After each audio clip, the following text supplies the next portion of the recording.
UP में तेजी से बढ़ती आबादी और शहरों की बढ़ती भीड़ के बीच उत्तर प्रदेश की योगी सरकार ने एक बड़ा कदम उठाया है। मुख्यमंत्री योगी आदित्यनाथ की अध्यक्षता में हुई कैबिनेट बैठक में आगरा, बरेली और प्रयागराज में 3 नए शहर बसाने का फैसला लिया गया है। योगी सरकार का कहना है कि ये सिर्फ नए शहर नहीं होंगे, बल्कि भविष्य के हिसाब से बने आधुनिक शहर होंगे। बेहतरीन सड़कें, अच्छे घर, पार्क, नौकरियों के मौके और हर जरूरी सुविधा इन नए शहरों में होगी। चलिए बताते हैं कि आखिर क्यों पड़ रही है नए शहरों की जरूरत।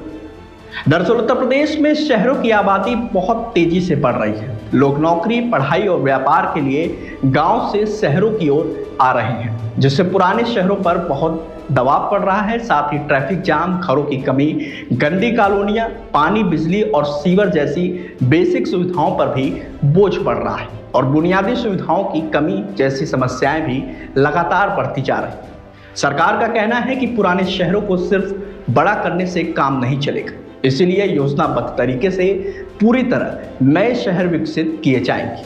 अब बात करते हैं कि आखिर आगरा, बरेली और प्रयागराज शहरों को ही क्यों चुना गया। दरअसल आगरा विश्व पर्यटन मानचित्र पर अपनी एक अलग पहचान रखता है। ताजमहल के कारण यहाँ देश विदेश से लाखों पर्यटक पहुँचते हैं। ऐसे में यहाँ पर्यटन को बढ़ावा देने के लिए बेहतर सुविधाएं बेहद जरूरी है। बात करें बरेली की, तो बरेली पश्चिमी यूपी का बड़ा व्यापारिक और औद्योगिक केंद्र के तौर पर उभर रहा है। यहाँ उद्योग और रोजगार बढ़ने के साथ आबादी भी लगातार बढ़ रही है। ऐसे में व्यापार और आवासीय सुविधाएं बेहद जरूरी है। वहीं प्रयागराज यूपी में धार्मिक, प्रशासनिक और पढ़ाई का सबसे बड़ा केंद्र है। महाकुंभ 2025 के बाद यहाँ विकास की रफ्तार और तेज होने लगी है। ऐसे में धार्मिक के साथ साथ प्रशासनिक और शिक्षा की सुविधाओं को बढ़ावा देना जरूरी है। वहीं सरकार का मानना है कि आने वाले सालों में इन तीनों शहरों में आबादी और कारोबार बहुत बढ़ेगा, इसलिए पहले से ही तैयारी कर ली जा रही है।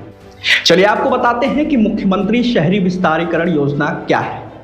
अप्रैल 2023 में शुरू की गई इस योजना का मकसद तेजी से बढ़ती शहरी आबादी को अच्छे घर और सुविधाएं देना है। इस योजना के तहत नए शहर बनाने के लिए जमीन खरीदने पर खर्च का 50% तक पैसा राज्य सरकार देगी। वहीं यह मदद 20 साल तक मिल सकती है, जिससे विकास प्राधिकरणों पर आर्थिक बोझ कम होगा और काम तेजी से होगा।